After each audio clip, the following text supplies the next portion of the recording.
Here we go again.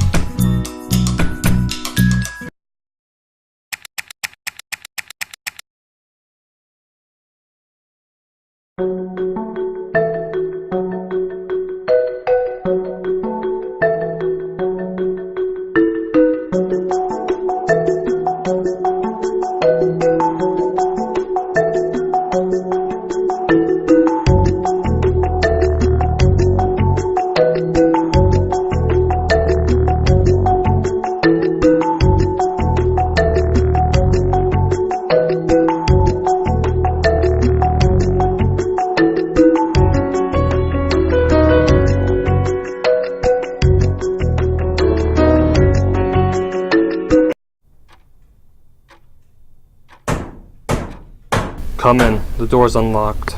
Hello, father. I have the stop. Have a seat, William. Right. Yes, father. Wait, no, I mean sir. Here, I have the Erie Railroad stocks like you asked. Is this all of them? Well, no, sir. It's not all of them. We had to fill an entire train cart full to get them all here. There wasn't that much stock when I gave the order to buy out the rails. Sir, we have control of the company. Shouldn't we be celebrating? Oh no. The expense report. What was it? 1,500,000, sir? William? Father, I know it seems like a lot right now. Right now, William? Right now? Get out of my sight. Go. Get. But, father! I should have known you weren't like George. Get out. Father, why are you... I said get out. I can't even look at your face, William. Do you even realize what you've done? Oh my God. Just leave. Go. Leave my office and don't return. Yes, father, I understand.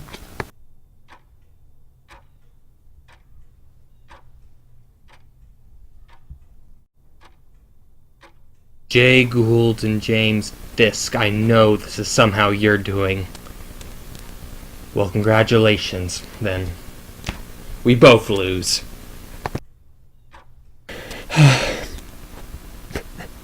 We both lose.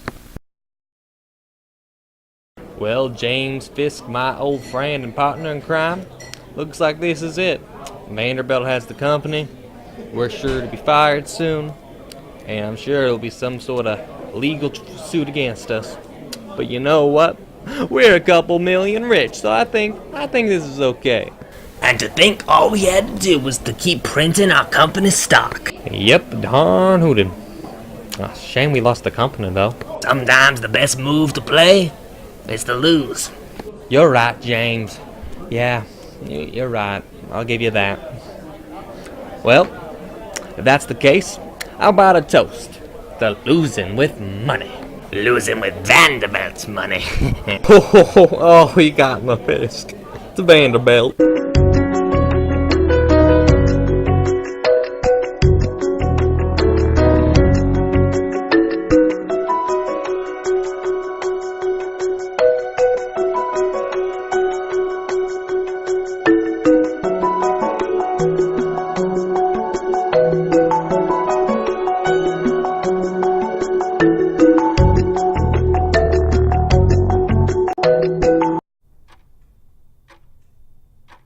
Excuse me, Master Vanderbilt. John D. Rockefeller is at the front door. You may let him in, Reginald. Thank you. Good afternoon, Mr. Rockefeller. May I ask why you are so late to our meeting?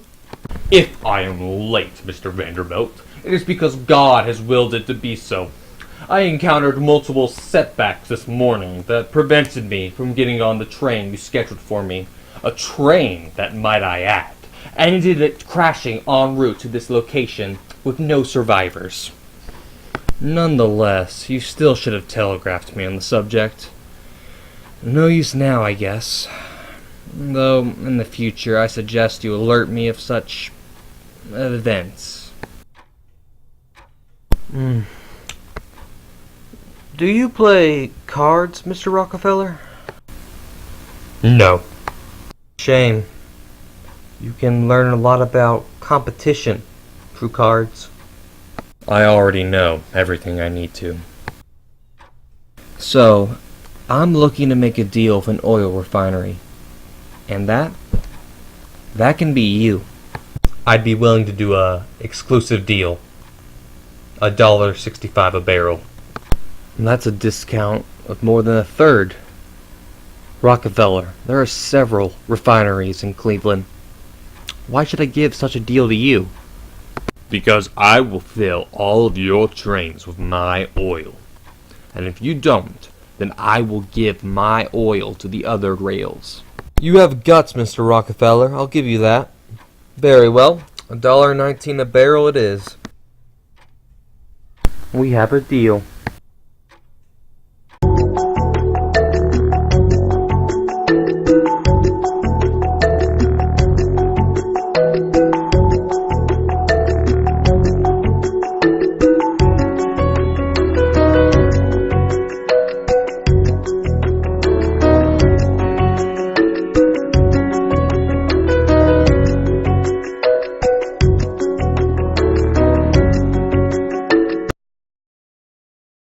South Fork Fishing and Hunting Club was a luxurious club owned by William Henry Fisk and Andrew Carnegie near the South Fork Dam.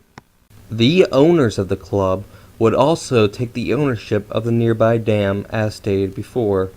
This dam would later in history endanger the population of Johnstown, a nearby industrial steel town. In this animation, we shall be focusing on a specific instance with William Fisk that would eventually lead in the dam's collapse. A lose-win scenario, as the townspeople gave in to Fisk's orders. I really hope this works.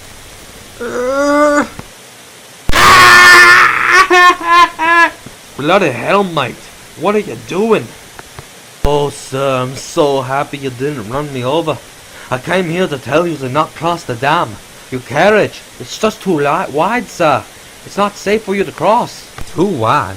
Too wide? No, this road's too short.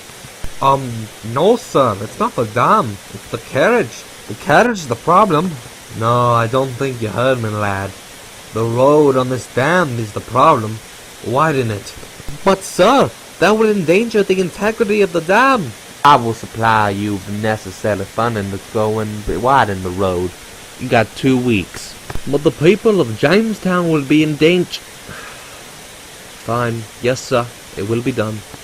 And so construction thus began. As construction continued, the dam's integrity began to weaken. The threat of it overflowing became a dangerous obstacle. Still, however, they continued to expand the road. Eventually, the expansion would end, and the town people would carry on with their normal lives.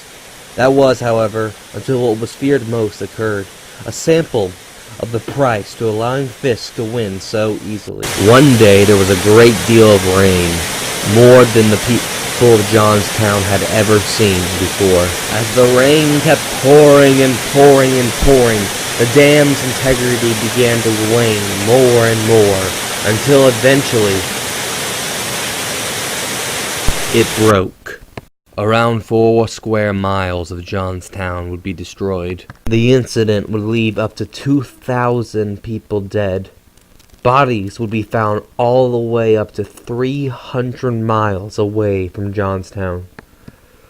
The worst man-made disaster until September 11, 2001. A warning to those of the future to stand your ground.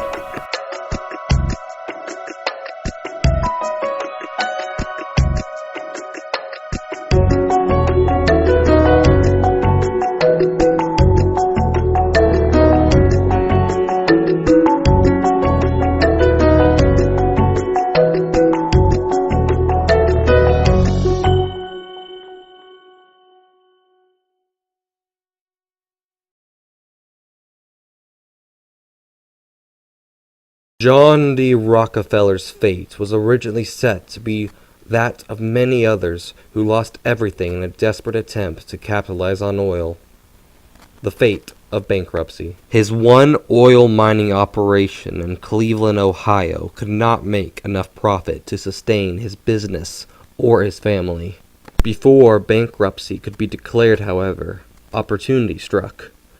An audience to negotiate a deal with the king of the rails, Cornelius Vanderbilt. Through Vanderbilt, Rockefeller gained the ability to ship his oil across most of America at a cheaper cost than that of his competitors. He did not stop there, however. He also moved his business away from the mining of oil, and instead toward the refinement of it into the much more valuable material of kerosene.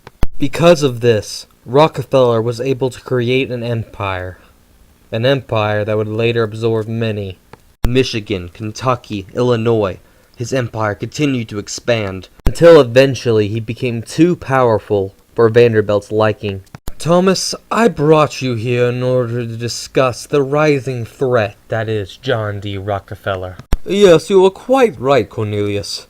I fear that Mr. Rockefeller has grown too strong as well. I believe that if we do not act soon and knock him down, our companies may be in ruin. Good, so we are in agreement. William, tell them our plan. We would like to propose a joint agreement between our two companies to raise the shipping rates of Rockefeller immensely. By doing so, we will over time force him to cave in. Well then, what are we waiting for? No need for handshaking, Mr. Thomas. I believe that our cartel shall be formed on the word of trust. May begin.